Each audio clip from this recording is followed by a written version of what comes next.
So, katatapos lang natin kumain mga kaubayan dito.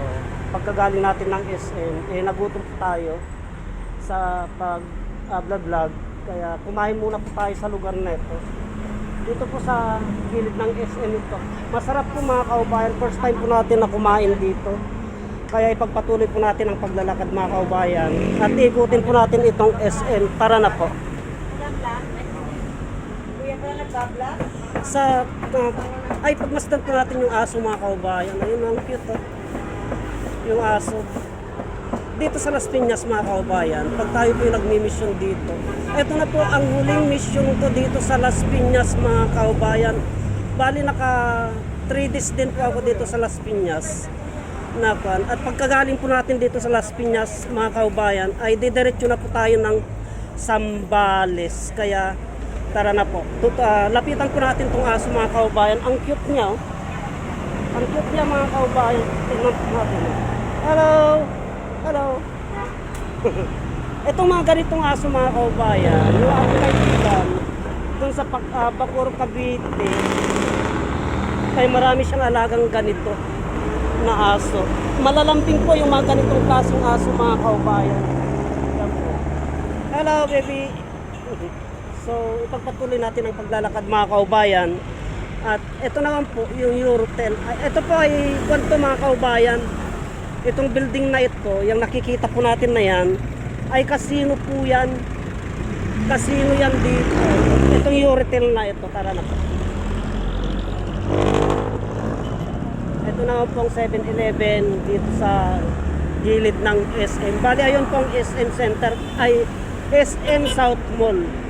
Itong SM South Mall na ito mga kaubayan, ay ito po ang pinakamalaking SM dito sa Las Piñas. Itong SM South Mall na yan, napakalaking SM po nito mga kaubayan. Kaya lalapitan po natin at papasukin po natin itong SM South Mall na ito. Tara na po. Ang ating kababayan nagtitinda ng puto. Para ang sarap yung kanyang paninda mga kaubayan na puto. Lapitan po natin. Ayan po ang puto ng ating kaubayan. Mabili po. Mabili po at parang ang sarap po yung kanyang paninda. Kaya yung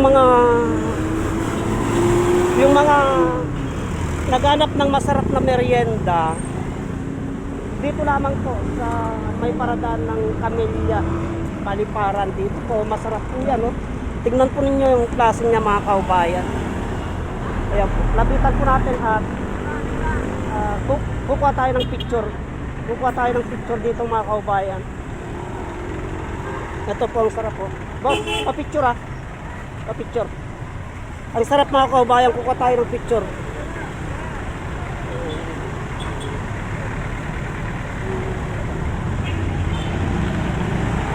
Yan mga kaubayan oh.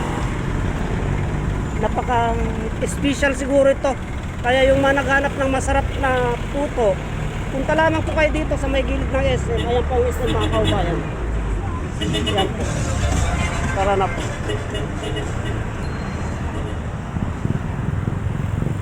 Ipagpatuloy po natin ang paglalakad mga kaubayan hanggang sa makarating po tayo doon sa lugar na yon.